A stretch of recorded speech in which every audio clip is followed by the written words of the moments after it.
The first guard put his hand on my truck hood like he had the right to stop it. The second guard stood in front of my gate with one hand near his radio. And the third one, the tallest of them, looked me straight in the eye and said, "Sir, you are banned from entering this property." I sat there for a second, engine idling, dust drifting behind my truck, looking past them at the old ranch road my grandfather built with a tractor and two stubborn mules. Beyond that gate was my barn, my pasture, my mother's pecan trees, my father's old windmill, the little white house where I learned to walk. And 3 private HOA guards were standing there telling me I could not enter my own family land. Behind them, Patricia Vale stood beside a black SUV with her arms folded, smiling like she had finally done what all her letters, complaints, and threats could not do. She had blocked me from my ranch. At least, that is what she thought.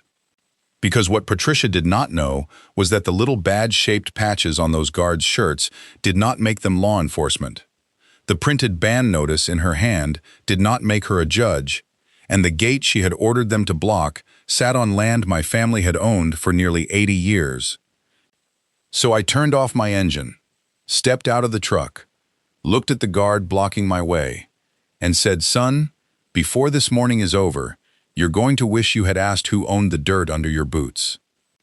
Now, before I tell you how 3 private guards, 1 HOA president, and a fake ban notice ended with real deputies at my ranch gate and Patricia's entire board scrambling to deny they ever approved it, you need to understand something about Red Hollow Ranch. My name is Samuel Whitaker. I'm 64 years old, and Red Hollow Ranch has been in my family since 1946. My grandfather, Thomas Whitaker, bought the first 200 acres after returning from the war. He was not a rich man. He was a mechanic, a fence mender, and the kind of stubborn that made bankers nervous. The land he bought was not pretty in the way city people mean pretty. It was hard land, dry grass, mesquite, a creek that only ran when the sky felt generous, limestone sticking out of the ground like old bones, fences that leaned, a barn that whistled in the wind, a farmhouse with a roof that needed patching every spring. But my grandfather saw home there. He saw cattle moving across the ridge at sunset. He saw children learning to ride beside the stock pond. He saw pecan trees that would give shade long after he was gone. He saw land that would not ask for anything except work and respect. He gave it both. Then my father did. Then I did. By the time I was grown, Red Hollow had become nearly 700 acres. Not because we were lucky, not because money rained down, because my family held on. We bought neighboring pieces when old friends retired. We paid taxes when cattle prices were bad. We fixed equipment instead of replacing it. We skipped vacations, patched jeans, kept records, and never sold just because somebody in a suit called pasture future development. My wife Laura loved that ranch. She passed 5 years ago, but I still hear her in small ways. In the screen door slamming too hard, in the kettle rattling on the stove, in the porch swing moving when the wind comes down from the ridge. After she died, the ranch became quieter, but not empty. Land like that is never empty. It carries voices. My father's voice by the windmill, telling me not to over-tighten bolts. My mother's voice under the pecan trees, telling us not to track mud into the kitchen. Laura's voice near the garden, laughing because the goats had eaten her tomatoes for the 3rd time. That land was not just property. It was the memory of everyone I had loved. So when Patricia Vale decided it belonged to her HOA's security zone, she was not stepping into a minor boundary disagreement. She was stepping into sacred ground with a clipboard. The trouble started when the old Garrett property sold. The Garretts had owned the land south of mine for decades. Good people. They ran a few cattle, kept to themselves, and knew how to close a gate behind them. When old Mr. Garrett died, his children sold the place to a developer. Within 2 years, the pasture became a gated community called Sterling Oaks Reserve. There were not many oaks. There was no reserve.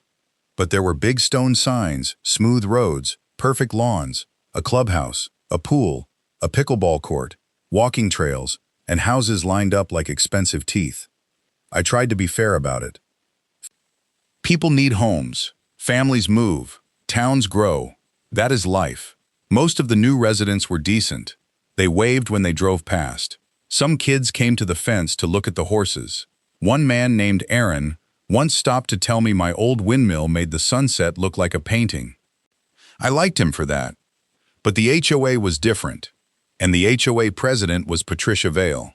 The first time Patricia came to my gate, she parked a white SUV directly across the entrance, like she had never imagined a working ranch might have trucks coming through it. I walked down the road with my dog Bo trotting beside me. Bo was old, gray around the muzzle, and usually friendly enough to embarrass me. But when he saw Patricia, he stopped, lowered his head, and gave one deep growl. That dog knew. Patricia stepped out wearing white pants, a tan blazer, gold earrings, and sunglasses that made her look like she was hiding from common sense. She held a leather folder under her arm. I have never trusted leather folders. Regular people bring envelopes. Trouble brings leather folders. "Mr. Whitaker?" she asked. "That's me. I'm Patricia Vale, president of the Sterling Oaks Homeowners Association. I don't live in Sterling Oaks." Her smile did not move. "Yes, we're aware." That phrase always sounds like a warning from people who have already held a meeting about something that is none of their business. She opened the folder. "We're hoping to establish clear expectations regarding the shared boundary." "There's a fence," I said. "That's clear." Her smile tightened. "Our residents have expressed concerns about activity along the northern perimeter. My southern pasture. The northern perimeter from our perspective. Still my southern pasture from the deed's perspective." She paused. I had learned something over the years. People like Patricia do not enjoy the word deed. It is too solid, too unromantic. It leaves no room for feelings dressed as policy. She handed me a printed notice titled Neighboring Land Use Impact Concerns. Dust from ranch roads. Tractor noise before 8 a.m. Livestock near the fence. Visible hay bales. Unpainted gates. A request that I keep my service road closed during Sterling Oaks community events. I read that last part again. My road? It creates access confusion for guests. It has been there since 1952. Yes, but now we have residents nearby. I noticed. She leaned forward slightly. "Mr. Whitaker, cooperation will make this easier for everyone." That sentence had a smell to it. Not literal. Legal. The smell of someone trying to plant the idea that they already had authority. I handed the notice back. "Patricia, your residence bought next to a ranch. That does not make the ranch part of your amenities." She left angry. Not loud angry. Polished angry. The kind that files things. For the next several months, she sent letters. At first, I ignored them. Then they got stranger. One said my cattle gathering near the fence created a resident comfort issue. One said my equipment barn was visible from premium homes and should be screened with approved landscaping. One said my windmill, which had been standing since my father was a teenager, was an unmaintained vertical structure affecting scenic continuity. Scenic continuity. Laura would have loved that one. I taped it to the refrigerator for a week just to make myself laugh. Then Patricia started walking the boundary with board members.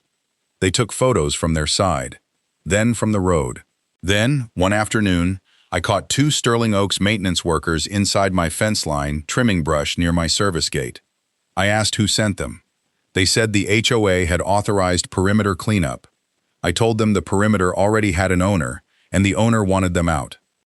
They left fast. Patricia called that evening. "Mr. Whitaker, your tone with our contractors was inappropriate. They were trespassing. They were confused about the boundary. That's why fences are useful. You could have handled it more diplomatically. Patricia, diplomacy ended when your people brought hedge trimmers onto my ranch." She said the board would review the situation. I told her the cows would be waiting. That should have been the end. It was not. The real problem was the old ranch road.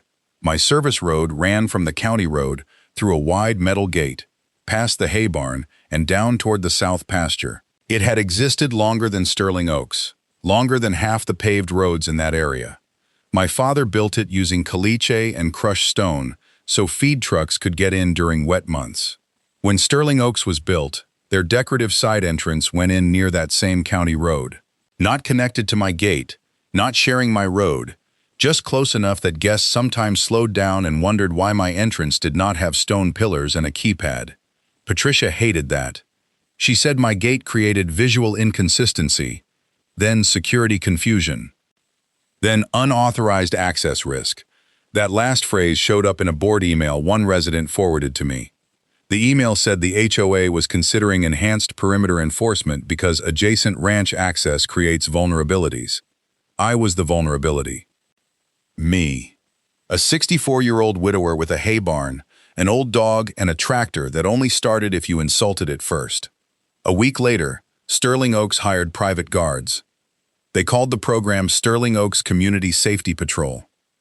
The guards wore gray shirts with black patches, black pants, radios, and belts full of equipment that looked official enough to worry a person who did not know better. They drove black SUVs with security patrol on the doors. At first, they stayed inside the neighborhood. Then they parked near the road by my gate. Then they took pictures. Then one guard stepped through my open gate and claimed he was checking access sightlines.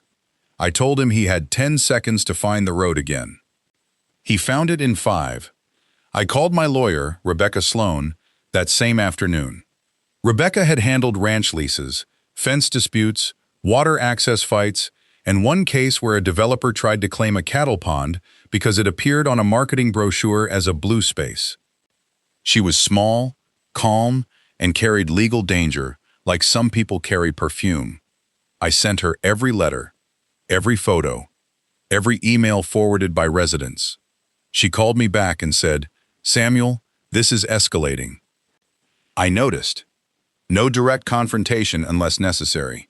We document first. I have been documenting. Good. Keep doing that. And lock your gate when you're not using it. That bothered me more than it should have. I had gone 64 years entering my own ranch without thinking about whether a neighborhood next door might try to stop me. But I locked it. Most days. The day it happened, I had gone into town early for hydraulic fluid, feed supplements, and breakfast at the diner because the waitress there still called me Mr. Sam and pretended not to notice when I ordered pie before noon. I came back around 10:30. The sun was high, the road was dusty. There was a storm building somewhere far off because I could smell it in the air. When I turned onto the county road, I saw the black SUVs before I reached my gate. 3 of them, parked across the entrance. Not beside it, across it. 6 guards stood near the gate. Patricia stood behind them beside her white SUV. 2 board members were with her, both looking like they regretted volunteering for whatever this was. I slowed the truck. My first thought was not anger. It was disbelief.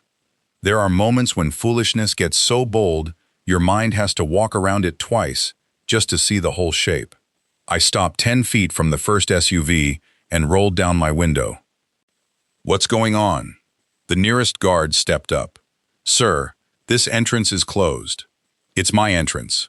"Sir, you have been restricted from this property pending security review." I stared at him. Then I laughed once. Not because it was funny, because my brain refused to accept the sentence any other way. Restricted from my ranch? Patricia walked forward then. She had a paper in her hand.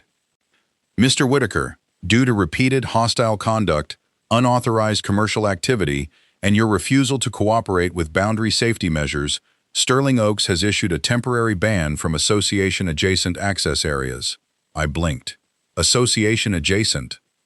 "This gate is within a sensitive perimeter zone." "No, Patricia. This gate is within my property line." She held up the paper.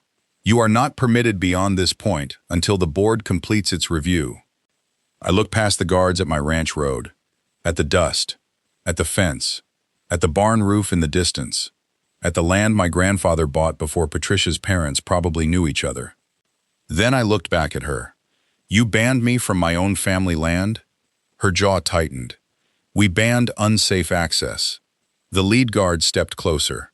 "Sir, I need you to turn the vehicle around." That was when the calm came.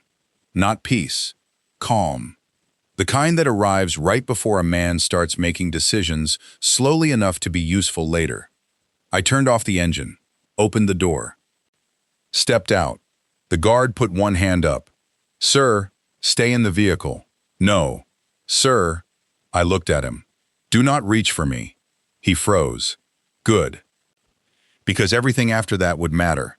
Patricia said, "This behavior is exactly why the ban was issued." I pulled out my phone and began recording. "State your name," I said to the guard. He frowned. "You don't have permission to record." I looked around. "My road, my gate, my ranch." "Try again," Patricia said. "This area is under HOA security control." I turned the camera toward her. "Say that again." She looked at the phone and hesitated. That hesitation was the first useful thing she did all morning. The guard said, "Sir, if you refuse to leave, we may have to detain you until law enforcement arrives." That sentence changed everything. "You may have to what?" "Detain you." "For entering my ranch?" "For violating a ban notice." I smiled then. Not happy, not amused, just certain. "Son, call whoever trained you and ask for your money back." One of the board members whispered something to Patricia. She snapped. "Not now." I called Rebecca. She answered on the second ring. "Are you safe?" That is when you know your lawyer understands the client. "For now," I said. "They've blocked my gate and say I'm banned from the ranch." A pause. Then her voice changed. "Who is there?" "6 private guards." "Patricia, 2 board members." "Are they armed?" "Don't see guns. Belts have cuffs and spray." "Are they touching you?" "Not yet." "Do not push past them. Do not threaten. Keep recording. I'm calling the sheriff and heading there now." Patricia said loudly, "Good. Bring law enforcement. We already notified them." Of course she had. She thought calling first made her right. While we waited, traffic slowed on the county road. A feed truck pulled up behind me. Then a neighbor's pickup. Then 2 Sterling Oaks residents in a golf cart stopped near their side entrance, pretending they had just discovered an urgent interest in road safety. The guard stayed in place. My truck sat there. The gate sat there. My ranch sat there, waiting. The first deputy arrived 12 minutes later. Deputy Harris. Thank God. Harris had been around long enough to know the difference between a real emergency and an HOA performance with uniforms. He stepped out of his cruiser, looked at the black SUVs blocking my gate, looked at me, then looked at Patricia. His shoulders dropped slightly. That was not relief.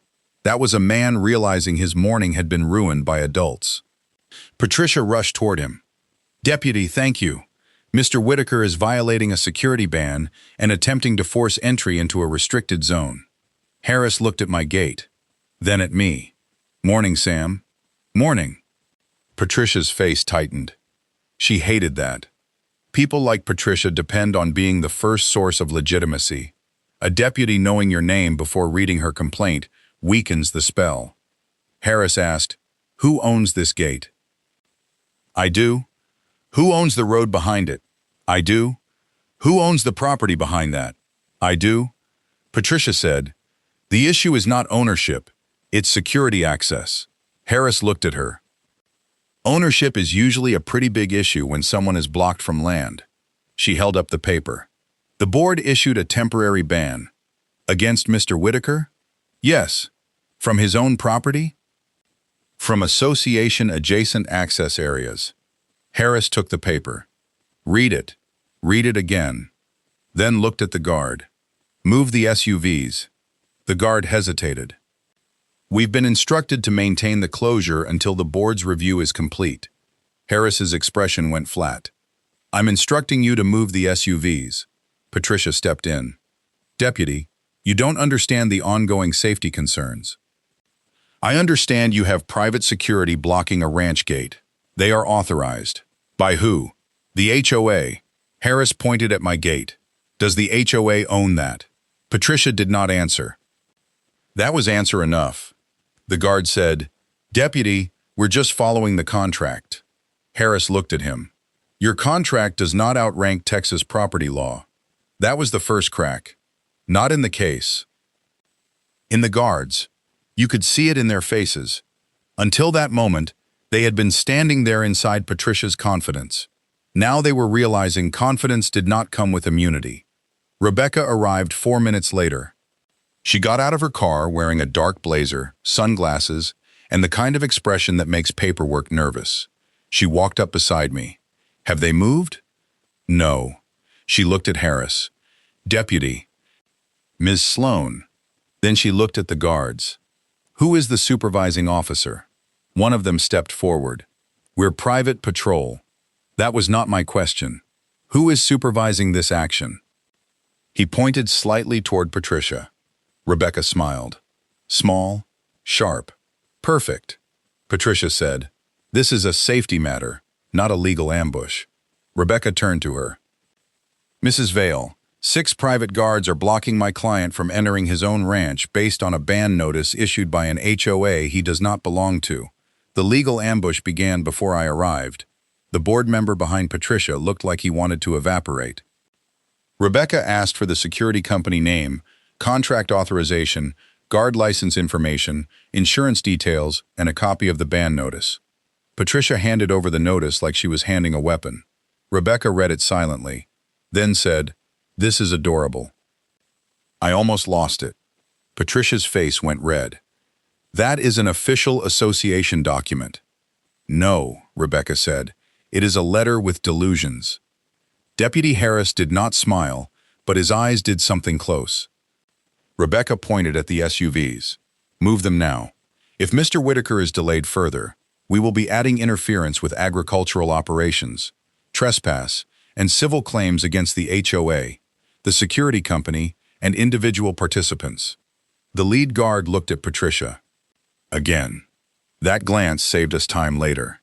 Rebecca saw it. So did Harris. Patricia said, "Move one vehicle, but maintain the line." Harris said, "No, move all vehicles." The guards moved them. Slowly, one by one. The feed truck behind me pulled forward and waited. My neighbor leaned out his window and shouted, "Sam, you need witnesses?" I shouted back, "Looks like I've got plenty." Patricia glared at him. Once the gate was clear, I unlocked it. The guard nearest me stepped forward again. "Sir, the ban notice still—" Harris cut him off. "Do not block him." The guard stopped. I drove through my own gate with Rebecca following behind me and Deputy Harris walking beside the entrance until I passed. It should have ended there. It did not, because Patricia had put too much ego into that morning to walk away quietly. At 2 p.m., every Sterling Oaks homeowner received an email. Subject line: Security incident involving adjacent ranch access. The email said Private Patrol had responded to a serious perimeter risk involving an uncooperative adjacent landowner who attempted to breach a restricted access zone. It said law enforcement had been present and that the board would continue protecting residents from unsafe boundary activity. It did not mention that I owned the gate. It did not mention that the deputy told them to move. It did not mention that the restricted access zone was my ranch entrance. Rebecca forwarded the email back to Patricia, the HOA management company, the board, and the security company with one sentence: preserve all communications relating to this incident. That sentence is small, but in the legal world, it walks into a room carrying a hammer. By the next morning, the neighborhood was buzzing. Aaron, the resident who liked the windmill, called me. "Mr. Whitaker, were you really banned from your ranch?" That's what the paper said. But they can't do that. I agree. Patricia told us you tried to force entry into a restricted zone. Aaron, I was trying to go home. There was a long silence. Then he said, "I'm going to ask for the security contract." He did. So did 6 other residents. Patricia refused, claiming security matters were confidential. That was mistake number 2. Nothing makes homeowners more curious than being told their own dues paid for something they are not allowed to see. Mrs. Leary got involved next. Every HOA has a Mrs. Leary. Older, organized, sharp, immune to intimidation because she has outlived enough nonsense to recognize the smell early. She sent a records request citing the bylaws, security contract, board minutes, vendor approvals, incident reports, invoices, conflict disclosures. Patricia delayed. Mrs. Leary sent another request. This time, 23 homeowners signed it. The box arrived a week later, and inside that box was the reason Patricia had fought so hard to keep it hidden. The security company was called Guardian Gate Patrol Services. Its owner was Bryce Vale, Patricia's nephew. The contract had been approved as an emergency perimeter safety measure at a special board session with only 3 board members present. The invoice was $18,000 for the first month, and the service map attached to the contract showed my gate labeled Potential Unauthorized Ranch Access Point. My gate, the one my father welded hinges on in 1974. The one my grandson painted blue when he was 10 because he thought all ranch gates were too boring. The one Patricia had no right to rename. But the worst document was the operating instruction sheet. Rebecca read it at my kitchen table and got very quiet. That was never good. The sheet said guards were authorized to deny access to banned individuals, restrict unsafe entry, and maintain visible control over disputed perimeter zones until law enforcement or HOA leadership confirms next steps. Disputed perimeter zones. That phrase was doing a lot of criminal stretching. Rebecca looked up. Sam, they planned this. I know. No. I mean the board-approved language telling private guards to deny access to land the HOA does not own. I looked out the window toward the south pasture. That sounds bad. It is worse than bad. It is stupid in writing. That afternoon, Rebecca filed formal notices. 1 to the HOA, 1 to the security company, 1 to Patricia personally, 1 to the state licensing board overseeing private security, and 1 to the sheriff's office attaching the documents for their report. By then, Sterling Oaks residents were angry. Not all of them. Some still defended Patricia. Every person like her has loyal believers who would watch her paint a fire red and still call it a sunset. But most residents wanted answers. A special meeting was called. This time Patricia could not control it. The clubhouse was packed before the meeting started. People stood along the walls. Some held printed emails. Some had copies of the contract. The room had that dangerous feeling a room gets when polite people have had enough and brought documents. Patricia sat at the front table with the board, the HOA attorney, and a face made of stone. She opened by saying the board had acted in good faith. Mrs. Leary stood immediately. Did the board authorize private guards to block Mr. Whitaker's ranch gate? Patricia said, the board authorized temporary security measures. That is not what I asked. A murmur moved through the room. Mrs. Leary repeated, did the board authorize private guards to block his gate? The HOA attorney leaned toward the microphone. The contract language may have been interpreted too broadly by the vendor. Rebecca stood from the back.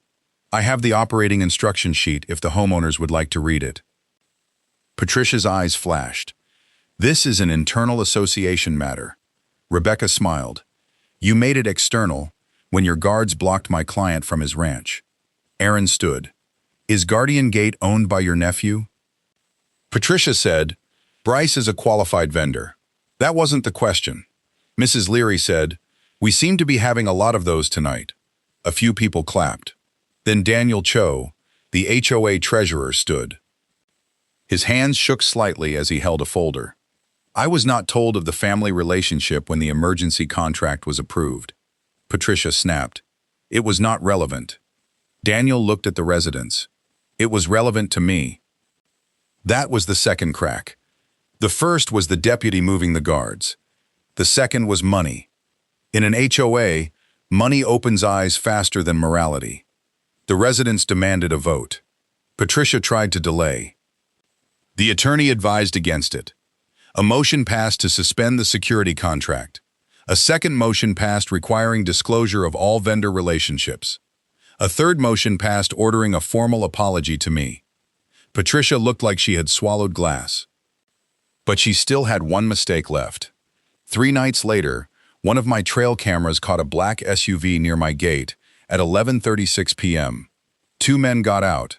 They were not in uniform, but I recognized one from the guard line. He zip-tied a sign to my fence. Private security review area, no entry without authorization. On my fence.